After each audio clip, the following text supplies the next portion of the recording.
Now we shall begin. You should answer the questions as you listen because you will not hear the recording a second time.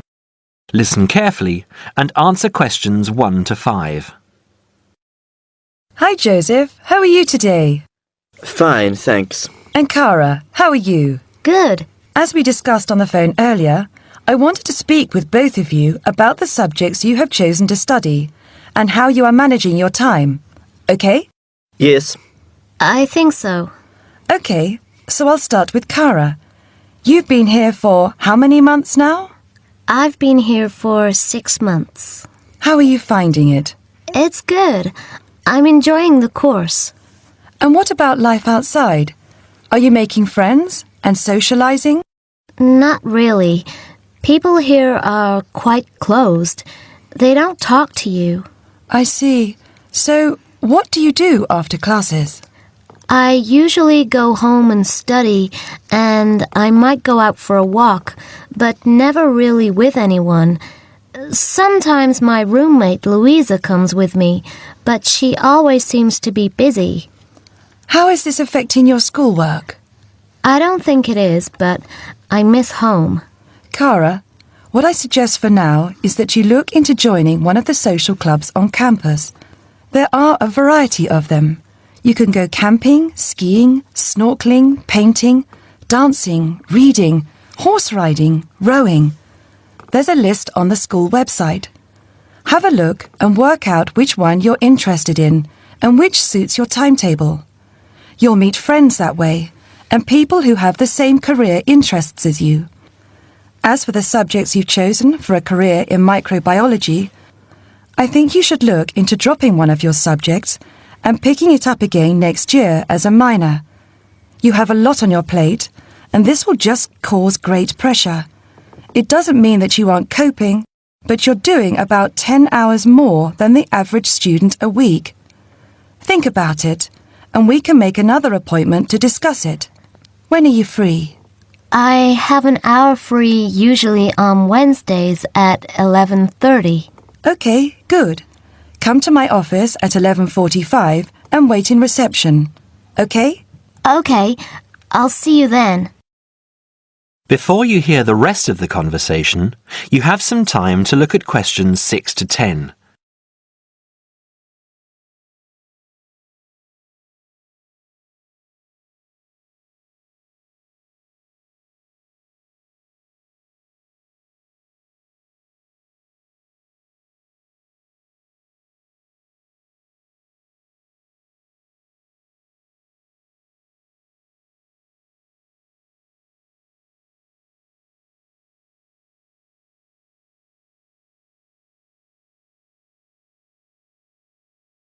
Now listen and answer questions 6 to 10. Joseph, how are you finding the university? I love it. It's very different from home. Life here is very much focused on study and also socializing through sport. People have been very friendly and curious about my culture. So, you've managed to integrate well? I think so. I've joined the rugby team, something I'd never thought I'd be interested in. And how are your studies going? I think I am doing well. I have a few assignments that need some work, but overall, I'm coping. That's good. I'm happy that you're enjoying the university, but remember, don't let your schoolwork get too far behind, because it will pile up, and before you know it, you will be late handing in work. You know that there's a penalty for handing in work late? No, I didn't. You would have been told at the start of the course, during orientation. I don't remember. You need to remember these things. They are very important. You might be an excellent student, but if you consistently hand in work late, you'll be penalized and you might end up losing your degree over it. That's a lot of years of work, okay? Yes, I'll remember that. And also remember that you have to attend 90% of your classes. So far, you have missed 5 tutorials. Be careful here. These could also cost you your degree. Is there any particular reason you missed these classes? I'd been training for our rugby match the night before and, well, we went out afterwards and I slept past my alarm clock. Joseph, I know this culture must be very different from where you come from, but please try and be a little more conservative with your time. I think maybe you should spend more time on your studies and less time on socializing. The subjects you've chosen are intensive. I want you to spend 3 hours a night studying before you decide to do anything else. I'll make an appointment to see you in a month, and we can assess your progress. I'll give you my business card. All my contact details are there. Call me in 3 weeks to organise another meeting. Do you have any questions for me? No, none. OK, I'll see you in a month. That is the end of part 1. You now have half a minute to check your answers.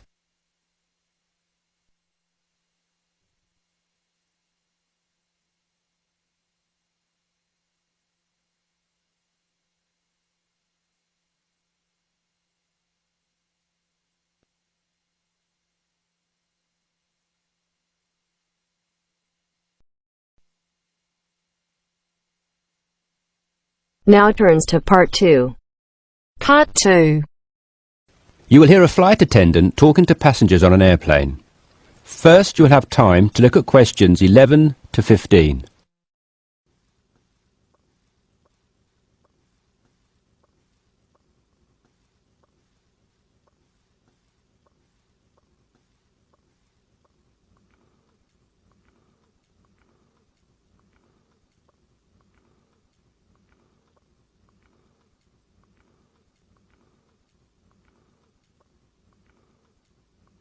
Now listen carefully and answer questions 11 to 15. Good morning, everyone. I hope you all slept soundly overnight. I'm pleased to confirm that our flight is running on schedule and we expect to arrive in Christchurch at 8 a.m. local time. That's about 50 minutes from now. I've been advised by our pilot to warn you that there may be some turbulence on our descent. So please remain seated and have your seatbelt on at all times. As you may have heard, a fairly severe tropical depression is headed for New Zealand and in fact is reaching the west coast of the South Island as we speak. Thankfully, we are landing on the east coast, where the weather is still relatively good. Wind speeds are steady at around 15 miles per hour and the sky is generally overcast, though the sun may creep out from time to time as the morning progresses.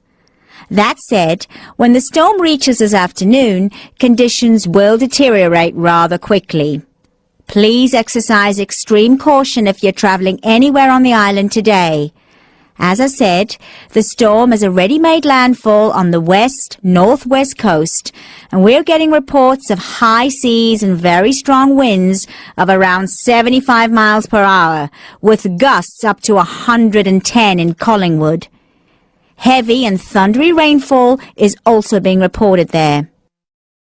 The Southern Alps are experiencing severe blizzard conditions, and there is a virtual whiteout on the roads. There are accumulations of up to 3 foot of snow already, so please, under no circumstances, be tempted to take the mountain road from Christchurch to Bluff.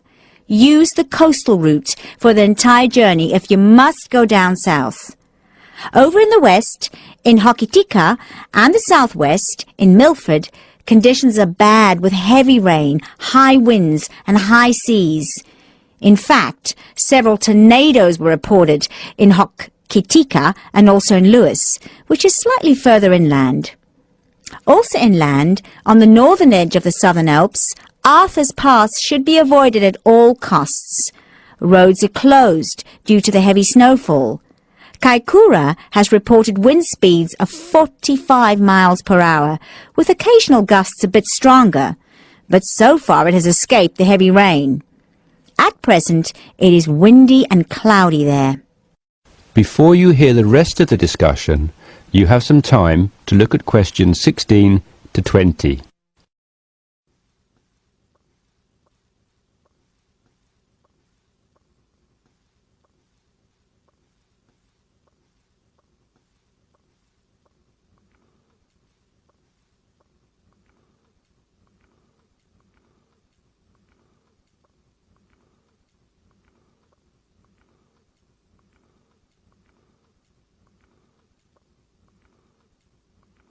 Now listen and answer questions 16 to 20. Hello again, ladies and gentlemen. We should be landing in approximately 10 minutes' time. Just an update for you on the weather conditions in and around Christchurch. We expect the storm to reach us by approximately 1 p.m. Town officials are closing all roads out of town as conditions are simply going to be too dangerous, with the risk of falling trees and flying debris too high. Roads will have officially been closed for 30 minutes by the time we land at 8 a.m. Passengers whose travel plans did not entail an overnight stay in Christchurch, we would like to extend our apologies to you on behalf of the Christchurch Town Council for the inconvenience caused. However, it is in the interest of safety that these steps have been taken. Those of you without accommodation should go straight to our customer service desk at the airport, where a council official will be waiting to take you to temporary shelters in the town. Those of you who are staying in Christchurch should go to your hotel and follow the instructions of staff there.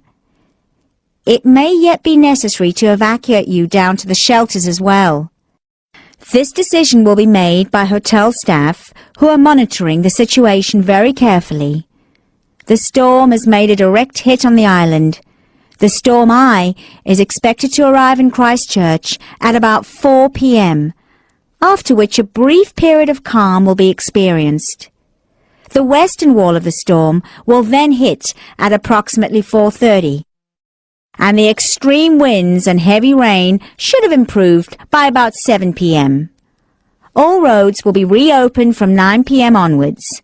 However, we're advising people to refrain from driving unless absolutely necessary, as conditions will be extremely hazardous with a risk of flooding everywhere.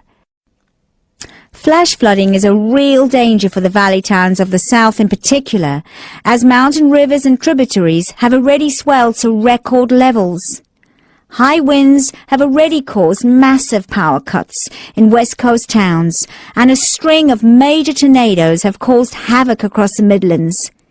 If at all possible, stay in Christchurch until tomorrow morning, when the clean-up will begin. And, above all, stay safe. That is the end of part 2. You now have half a minute to check your answers.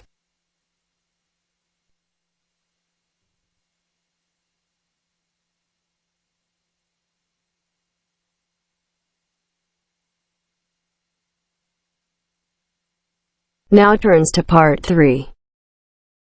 Part 3.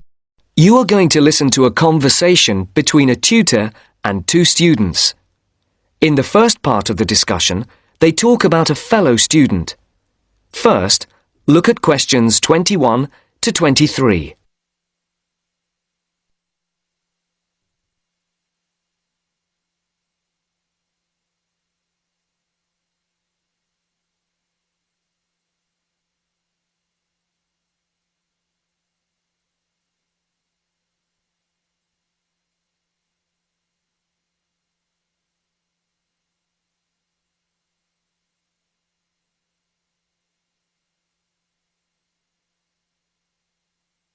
As you listen, answer the questions.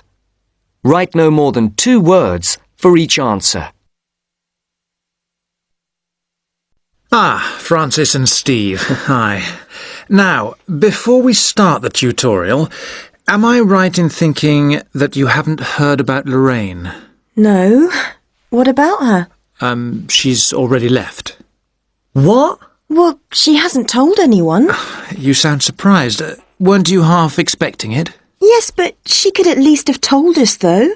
We've been on the course together for the past 3 years, and it would have been nice to know. She always was the sort to keep herself to herself. Yes, I know what you mean. Did she give any reason? Well, she got that job.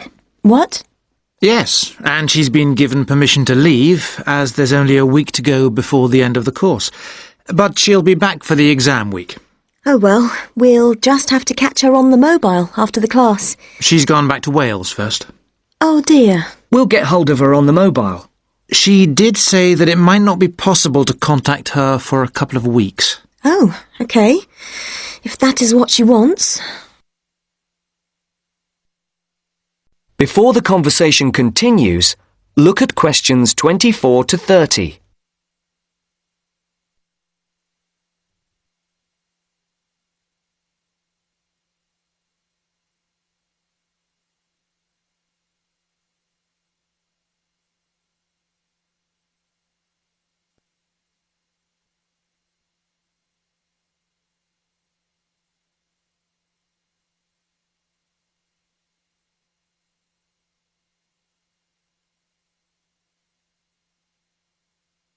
Now listen to the second part of the discussion. The tutor and the two students are talking about assessment marks. For questions 24 to 30, there are 4 alternatives: A, B, C, and D. Decide which alternative is the most suitable answer and circle the correct letter. Right, to work. We're here to look at your assessment marks for your coursework. I take it you haven't seen them yet? No. Not yet. Well, you'll both be pleased. In fact, very pleased. Yes? Francis, you have come out with the top mark in the year. Oh, You have, in fact, got a starred first. Wow! Aren't you pleased, Francis? yes. I'm just speechless. And, what about me? Well, Steve, you got a first as well. I don't believe it. You might have done even better, but there were a few faults with the 5,000-word project you did on traffic management. And what about the book review we had to do? Yours was, I can safely say, the best we have ever had. You're kidding. I'm not. In fact, you have won the departmental prize for the piece. It's a pity, really, that your project wasn't of the same calibre. It's still not bad at all, though, is it? It certainly isn't. What do you think were the faults with your project? I just wasn't very happy with the conclusion, and I got myself in a bit of a twist with the argument about road pricing. By and large, your overall conclusions were okay, and I would say that your thoughts on road pricing were quite original. The problem was more with the actual end. It was a bit disappointing. You started off well, but then it ended rather suddenly, as if you got fed up with it. Yes, I did kind of stop fairly abruptly. I couldn't think of much to say, even though I knew it was important. Yes, that section needed a bit more work on it. But, as I said, by and large, it was very good. And, Francis, your project was excellent. So much so that we think you should take it further and perhaps do a PhD or at least an MPhil. What do you think? I hadn't really thought about it. I've just been concerned with getting through this final year and getting all the coursework and exams out of the way. I can understand that. But I do think that you ought to consider it seriously. If you perform as well in your exams as in your project work, you're on course for a first. Do you think that I'd get funding for it? Well, any grant will be discretionary, but you have as good a chance as anyone else. I'd even say a much better one. If you do get a first, it'll be the only one we've had in this department for 3 years. And I'd be happy to be your supervisor. Thanks. I'd like that. Do you think I should start applying for it now or wait until after the exams? I think you must really start thinking about it as soon as you can. And Steve, what about you? Have you thought about going on to do research? I have thought about it, but I have a job lined up if I get a good degree. And quite honestly, I am fed up with not having enough money to do the things I would like to do. I can understand that. Is there anything that either of you would like to talk about? Yeah, I have a couple of things I'd like to ask, if you don't mind. OK. We have roughly 20 minutes left. So, Steve, would you like to go first? Right.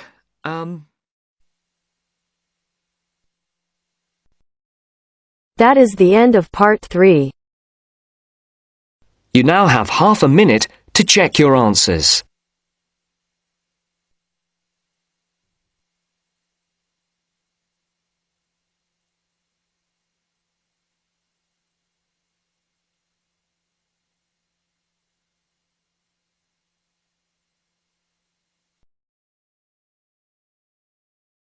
Now turns to Part 4.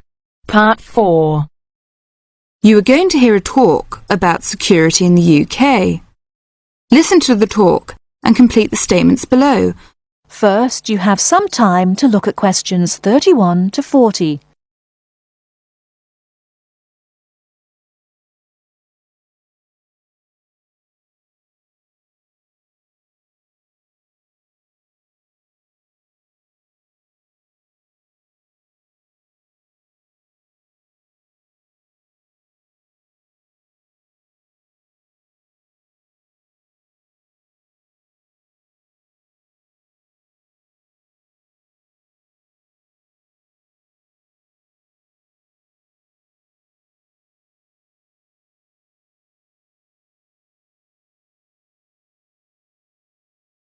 Now, listen carefully and answer questions 31 to 40. In large cities, for instance London, and crowded places such as airports and stations, there is the risk of theft. We do not want you to suffer the distress of losing important documents and valuables as soon as you step onto British soil. So here are some important do's and don'ts. Don't carry more cash than you need for daily expenses. If you stay at a hotel, do ask the manager to keep large sums of cash, documents and valuables in the hotel safe and give you a receipt for them. This is a free service. If cash is stolen, it is very unlikely to be recovered. Do keep separately a note of the serial numbers on your traveller's checks, so if they are lost you can inform your bank. Do take particular care of bank and credit cards. Do carry wallets and purses in an inside pocket or a handbag. Don't ever leave a bag unattended and make sure it is securely fastened when you are carrying it. Do carry jewellery and valuables such as cameras, radios and typewriters on you or with you and keep a note of any serial numbers.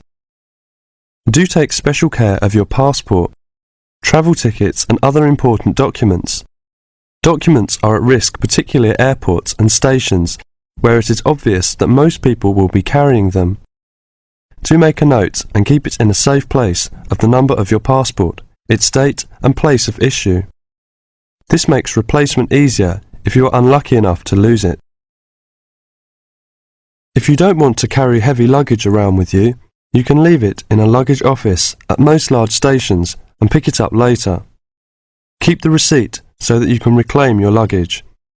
Check the opening hours or you may find your luggage locked away when you need it again.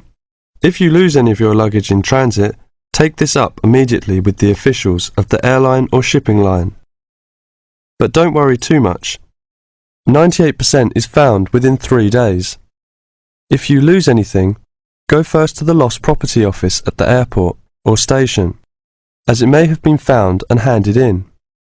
If you lose your luggage in the street, or suspect it has been stolen rather than gone astray, find the nearest policeman who will advise you what to do. That is the end of Part 4. You now have half a minute to check your answers.